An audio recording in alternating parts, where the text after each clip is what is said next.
આજના દિવસે એક પ્રસંગ તમારી સાથે શેર કરવો છે. ગુજ્જુ ફન ફેક્ટરી તમારા માટે લાવ્યા છે દીકરો અને દીકરીની વાર્તા.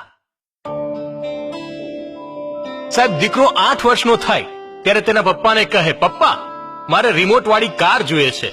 પપ્પા, ઈચ્છા પૂરી.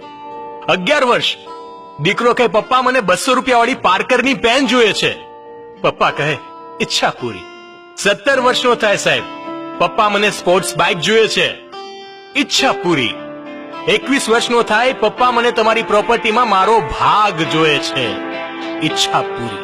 35 વર્ષનો થાય સાહેબ, પપ્પાને કહે, પપ્પા મને તમે આ ઘરમાં નથી જોઈતા.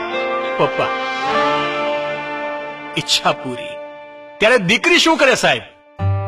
8 વર્ષની દીકરી, પપ્પા તમે મારી સાથે થોડો સમય વિતાવો ને. પપ્પા, બેટા સમય નથી. 11 વર્ષ, પપ્પા મને તમારી સાથે રમવું છે. પપ્પા, બેટા સમય નથી. 17 વર્ષની થાય ત્યારે કહે, પપ્પા મને તમારી સાથે ફરવું છે. પપ્પા ધ્યાન નથી દેતા. 21 વર્ષની થાય, લગ્ન વખતે કહે છે, સાહેબ પપ્પા મારે તમને મૂકીને જવું નથી. પપ્પા, બેટા એ શક્ય નથી. 35 વર્ષની થાય અને કહે, પપ્પા તમે ચિંતા નહીં કરો, તમે મારી સાથે રહેવા આવી જાઓ.